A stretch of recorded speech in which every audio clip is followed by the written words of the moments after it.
Assalamualaikum warahmatullahi wabarakatuh. Selamat pagi Sobat Tani. Saya ucapkan selamat pagi teman-teman subscriber di mana saja Anda berada. Oke, pada konten pagi kali ini dengan senang sekali saya akan membagikan sharing ya. Sharing tentang perkopiannya. Saya akan membagikan tentang perawatan kopinya, tentang cara wiwilannya ya, tentang cara sempil sedikit pemupukan, dan tentunya jangan di skip ya Sobat Tani untuk videonya, karena ini adalah tentang mengenai ilmu tentang seputar perawatan kopi kita. Tentunya yang mana akan bermanfaat sekali untuk kesuksesan buah kopi kita itu sendiri. Maka jangan di skip agar tidak gagal paham tentunya Sobat Tani ya, agar untuk sharingnya, untuk berbaginya nanti bisa dipahamin. Karena kalau kepotong-potong nanti tidak lengkap ya penjelasannya. Maka dari itu, walaupun Sobat Tani ingin belajar bertani, ingin mengetahui tata caranya seperti pemupukan dan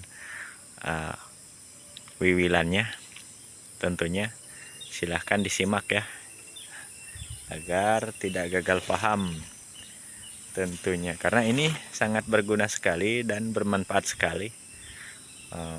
Tentunya walaupun nanti buah kopi kita itu lebat, tentunya bermanfaat juga ya untuk Sobat Tani semuanya.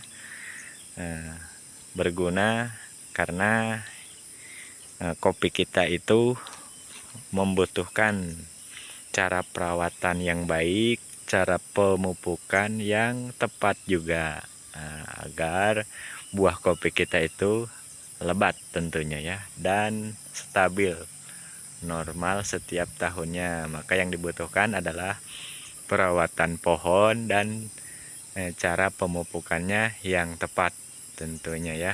Oke Sobat Tani ya, mari kita simak bersama cara memupukannya dan dosisnya ya.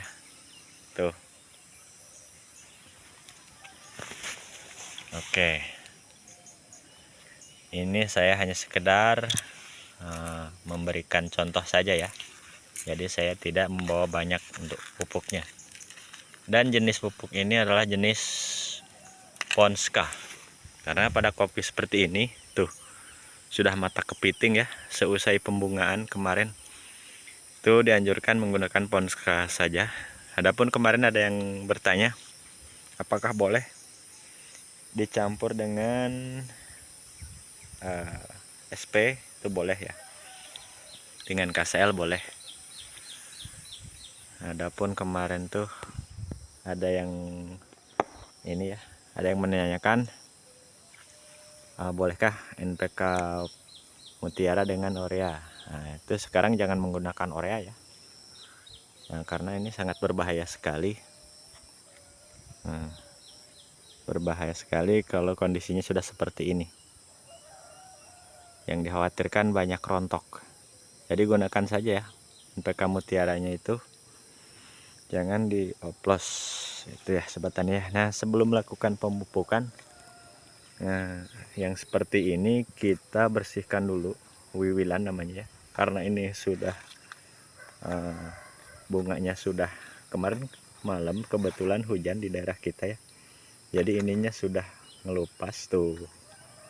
Mantap ya lur ya, jadi tuh mata kepiting lur, moga-moga aja jadi nih tahun depan lur. Nah, jadi Sobat Tani ya, sebelum melakukan pemupukan kita buang dulu yang namanya tunas airnya ini. Nah, ini tunas cacing. Kita rapihkan dulu tunas-tunasnya, ini kita buang dulu. Tunas cacing. Tuh. Kita bersihkan dulu semua tunas-tunas cacingnya dan tunas airnya. Nah, ini raja ya. Ini sebetulnya bagus.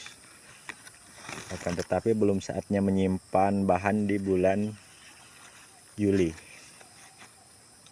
Jadi kita lepas dulu ini. Belum saatnya menyimpan di bulan Juli ya, untuk yang MDPL 1000. Karena nanti kalau ini disimpan, yang dikhawatirkan sobat tani ya, terjadinya atau kurang baiknya pertumbuhan yang sudah mata kepiting ini ya sobat tani ya. Tuh. Jadi kita buang dulu. Tuh, kita buang dulu untuk bahan. Tunas air. Kita rapihkan.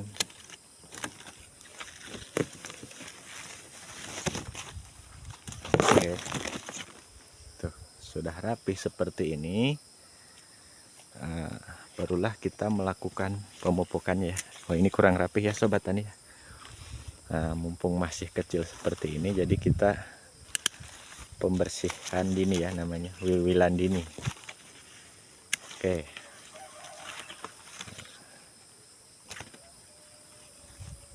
kita buang.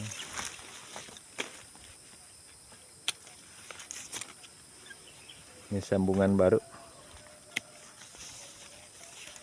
baru berumur 4 bulan 2 kemarin ini penyambungannya ya.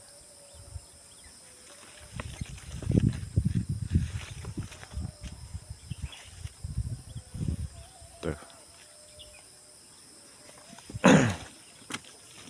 Nah, setelah dirasa cukup ya untuk pembersihan tunas airnya, tunas cacingnya, nah barulah kita lakukan pemupukannya sobat tani ya.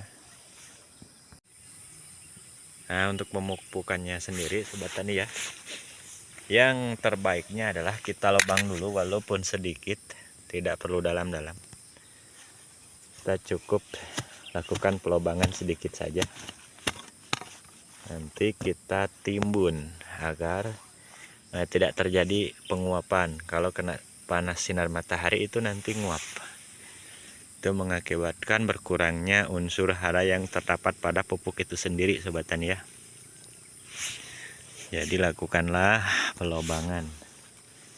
Dan dengan jarak minimal dari pohon. Nah, dari pohon ini kita kasih tahu ya. Nah, dari pohon yang ini sobat tani ya, dari pohonnya minimal paling dekat 20 cm dan maksimalnya di 50. Nah, ini jaraknya 50 ya. Saya kasih contoh. Karena yang namanya akar serabut itu cukup jauh dari pohonnya ini. Sedangkan yang produktivitas penyerapan yang lebih baik itu dari akar serabut. Untuk penyerapan nutrisi. Bukan dari dekat bonggol ya. Biasanya kalau petani pemula biasanya mupuknya dimepetin ke sini. Nah, di sini ya. Cara pemupukannya biasanya itu untuk sobat tani pemula. Jadi jangan dilakukan dekat pohonnya ini, sobat tani ya. Jadi kita lakukan jauh di sini. Nah, sekitar 50 cm ya. Dan untuk dosisnya tuh kita kasih 1 sendok saja, jangan banyak-banyak. Tuh, kita kasih 1 sendok seperti ini. Dah, itu cukup ya. Sesudah itu kita timbun begini. Nah, itu untuk cara pemupukannya sobat tani ya. Nah, ini hanya saya kasih contoh menggunakan piring karena ini saya cuman mengasih contohnya saja ya. Seperti itulah cara pemupukannya yang tepat dosisnya. Dan sebelum dilakukan pemupukan tentunya untuk pohon ini jangan dibiarkan semrawut, jangan biarkan jabrik karena supaya nutrisinya, zat haranya langsung terserap oleh ranting-ranting bahan yang sudah disiapkan ini ya untuk menuju tahun 2025-nya ya. Oke. Jadi tidak sia-sia yang namanya kita memberikan pemupukan sobat tani ya. Posisinya sangat mantap sekali kemarin pembungan raya, dan kebetulan diguyur hujan semalam ya. Tuh. Mantap lur. Mudah-mudahan tersemogakan untuk tahun depannya kembali ya lur ya. Tentunya harapan dan doa kita semua mudah-mudahan untuk cuacanya juga mendukung. Kebetulan kalaupun bahan ini tahun ini sepertinya bagus lagi ya untuk bahannya. Mudah-mudahan di tahun 2025 kita bisa meraih hasil panenan kita maksimal kembali dengan metode dan cara-cara yang kita praktekkan sobat tani ya. Oke, mudah-mudahan ada hal positif yang bisa diambil oleh sobat tani. Kiranya ada yang bermanfaat untuk konten videonya kali ini. Silahkan yang belum subscribe dulu, dan yang udah subscribe saya ucapkan banyak ribuan terima kasih. Yang barusan menemukan channel ini, channel Kopi Jalan Santuy, saya ucapkan selamat tentunya. Dan untuk konten video kali ini saya cukupkan dulu sampai di sini. Adapun ada hal yang belum dimengerti silahkan di komen-komen aja ya di kolom komentarnya. Nanti akan kita buatkan konten kembali untuk menjawabnya tentunya. Oke, dan saya akhiri dulu. Billahi taufik wal hidayah. Wassalamualaikum warahmatullahi wabarakatuh.